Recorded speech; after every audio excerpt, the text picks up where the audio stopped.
con chismecito histórico. ¿Qué pasó en esa matanza del Templo Mayor el 22 de mayo de 1520? Pedro J. Fernández, si pusiste la J para no ser como Pedrito Fernández, Sí, como el de cantante. hecho, sí. Yo soy el aventurero. No, Pero no canta. no canta. Es autor de varios libros de historia. Uno de ellos, de la Malintzin, otro de Maximiliano Iturbide, el de, ¿qué es Pancho Villa también? ¿O qué? No, es Emiliano Zapata. Emiliano Zapata, lo confundí, Sí. perdón. Se me olvidó.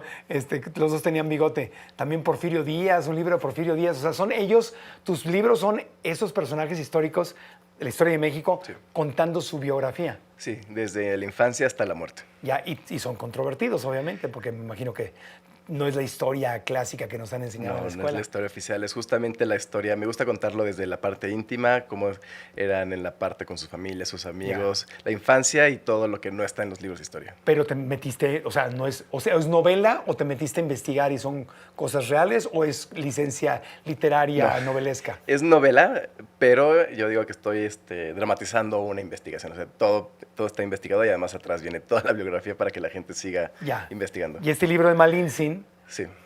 también hablas de ella no como una traidora, sino No. como una víctima de las circunstancias. Pues O- sí, víctima de las circunstancias, pero al final pues tuvo que adaptarse a todo lo que Pues la estaba venden como sucediendo. esclava, ¿no? Sí, Y luego es esclava y luego pasa de ser de los aztecas a los españoles. exacto.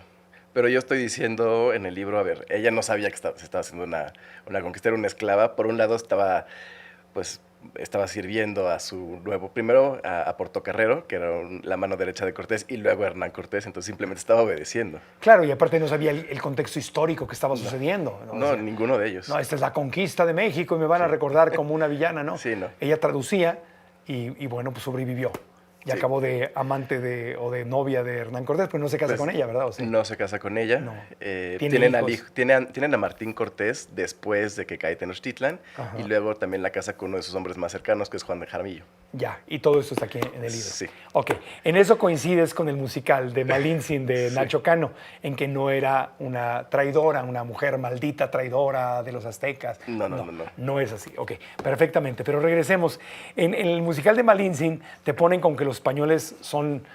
pues, en el musical, me encantó el musical y lo súper recomiendo, lo súper recomiendo. Habiendo dicho eso, pues sí te ponen a los españoles, y el otro día vino el elenco, aquí lo platicamos, a los españoles y a la Iglesia Católica como los que venían a salvar al pueblo de los salvajes aztecas y los sacrificios humanos. Entonces Sí. llegan y Moctezuma no pone resistencia, ¿no? No, los invita, llegan en noviembre del 19, lo recibe, lo invita a quedarse en su palacio antiguo, en las casas viejas de Moctezuma. Son medio prisioneros, pero tienen libertad porque están ahí encerrados, pero los lleva a visitar su zoológico y el mercado Todo. y los templos. Pero todo. Moctezuma los ve como dioses, los ve como Huitzilopochtli que llega. ¿o Hay un no? debate sobre eso, si sí o no, Ok. pero al menos sí los recibe bien. ¿Lo O sea, recibe bien? Bueno, en sí. el musical te lo ponen como que, bueno, es el dios que viene de fuera y... Hay teorías Ok, al respecto. hay Sí. diferentes versiones de la historia. Ok, Moctezuma no pone resistencia, No. entonces se instalan Sí. y luego en el musical sale nada más ya cuando se rebelan y lo de la noche triste, porque ellos en el musical te dicen que no se derramó sangre, que ellos tomaron a las esclavas y las salvaron del abuso sexual y que los españoles las respetaron. O sea, es la historia, Sí, pero, el punto de vista de Nacho Cano. Claramente, Ajá. no, porque pues venían justamente antes de entrar a la ciudad, se da la matanza de Cholula Ajá. y también tenemos la matanza del Templo Mayor. Entonces, si hay matanzas y si hay sangre, Sí. y a las esclavas cuando las toman las respetan y no las violan ni nada. Depende porque a Malinche, a Malinche le entregan con otras 19 esclavas y Hernán Cortés lo que hace es asignar a cada esclava a uno de sus capitanes. Entonces, Ajá. algunas esclavas sí fueron violadas y otras no. Ya. Entonces, Depende no está tan fresita como lo pone el musical. No. Bueno, entonces la matanza del Templo Mayor ocurre cuando Hernán Cortés se va, Malintzin se va con él a Veracruz y Sí. de repente hay una gran fiesta y el que se queda allá al cargo es Pedro de Alvarado. Pedro de Alvarado. Y dice, aquí me los escabecho. Sí. Pero ¿se volvió loco o estaba planeado o les tenía miedo? No sabemos si de repente a él se deschaveta y decide que lo van a traicionar y quiere controlar la matanza. Hay otras versiones que dicen que cuando ve que están haciendo el dios y empiezan a repartir estos pedazos del dios, para que se los coman, pues lo ve como una afrenta a la Sagrada Comunión y entonces decide controlar eso. O sea, no sabemos, pero el caso es que pues todo está pues de alguna forma planeado, ¿no? Porque cierran todo y empiezan a matar. Y hay una matanza horrible. Terrible. Después de ahí es cuando a Moctezuma todavía era emperador. Sí, el Tlatoani. El Tlatoani, sí. Sí. Y ahí es donde se le voltea el pueblo a Moctezuma. Sí, se le voltea el pueblo y entonces cuando llega Hernán Cortés, que se entera y viene corriendo y entonces le dice a Moctezuma, tienes que controlar al pueblo.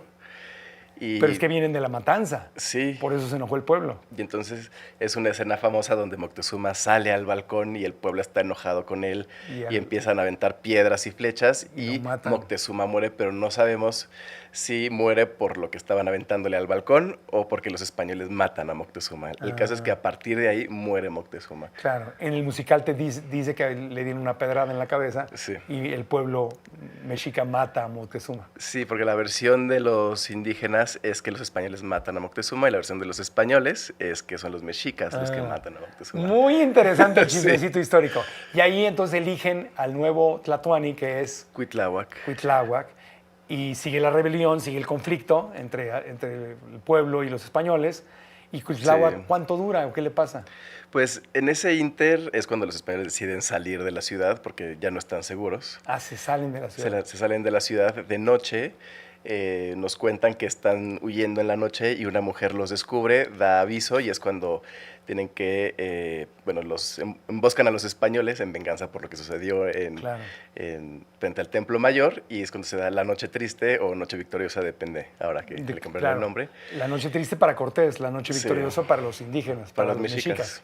Ya. ¿Dónde estaba ese árbol, el famoso árbol de la Noche Triste? Pues ¿quién sabe? No se sabe. No, o sea, se tiene la crónica, es una huehueta que está en el camino. Algún lugar allá por las pirámides. Sí. Ya.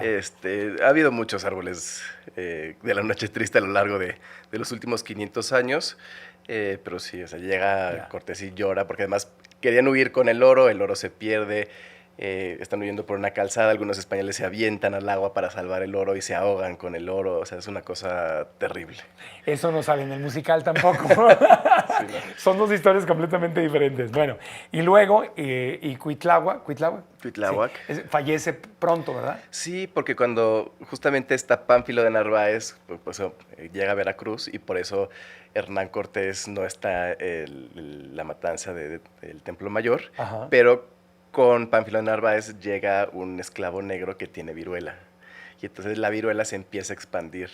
Claro, y aquí no había anticuerpos porque no había viruela. No había viruela y además por la parte genética de los indígenas aquí eran altamente vulnerables a la viruela. Sí, por eso, esa es también parte de la conquista, que se muere muchísima gente por esas enfermedades y también eso debilita a la resistencia, digamos. Sí. Entonces el Tlatoani Cuitláhuac se enferma de viruela. Y muere. O sea, duró poquito en el poder. Pocas semanas. En semanas. Y ahí eligen a Cuauhtémoc. Bueno, eligen, no sé si los elegían o los designaban o cómo. Pues generalmente era más hereditario, pero Cuauhtémoc era un guerrero muy popular, entonces lo que hacen para que sea Tlatoani es que lo casan con la hija de Moctezuma, que luego va a ser, cuando la bauticen va a ser Isabel Moctezuma. Para que sea legal el asunto. Y así llega Cuauhtémoc al poder, digamos. Sí. Y ese es el que tiene la resistencia, el que se rebela, le queman los pies porque no decía dónde estaba el oro, todas esas historias. Sí, porque Cortés cerca la ciudad, cerca de Tenochtitlan, en venganza por lo que pasó justamente la Noche Triste. Entonces tenemos una ciudad que ya no tiene agua, que no tiene comida, donde hay viruela. Y eso significa que la ciudad cae en pocos meses porque en agosto de 1521 es cuando ya se rinde. Ok, y ahí termina. ¿Y lo que le queman los pies a Cuauhtémoc es verdad? Sí, después. Para que confiese. Meses después, ¿dónde está el tesoro? ¿Y confiesa o no confiesa? No confiesa. ¿Y se muere entonces? Pues luego también Hernán Cortés se deschaveta y cree que le están haciendo una conspiración y lo manda a colgar. Y lo manda a colgar. Fíjate, cuando fui a Perú, allá nos contaban la historia también de los incas y de los conquistadores, y también todo sucede como un engaño. Los citan para negociar la paz y como en la cultura inca, según nos platicaban cuando fui para allá, pues no existía la mentira, no existía el engaño. Vamos sin armas a negociar. Y llegan los incas sin armas a negociar, los españoles se los escabechan y se apoderan ahí de su Tlatoani, pues de su equivalente. Era complicado porque el arte de hacer la guerra para para los españoles era muy diferente aquí. Entonces, Sí, en Europa se mentía, se engañaba, y con nosotros no, era como una onda más derecha, más abierta, ¿no? Totalmente. Ok, vamos a hacer una pausa y continuamos. Yo te quiero preguntar algo. Digo, todos somos mezcla de indígenas y de europeos, obviamente, no somos de un lado o del otro. Pero se dice mucho que la corrupción llegó de Europa, que la cultura de la corrupción con la cual todavía sufrimos y batallamos tanto en nuestro México, llegó de los españoles, que porque los indígenas no eran corruptos y los españoles sí. ¿Es verdad o es mentira? Tú eres el historiador, nos lo dices. Después de una pausita continuamos en Grupo Fórmula. Sigue en sintonía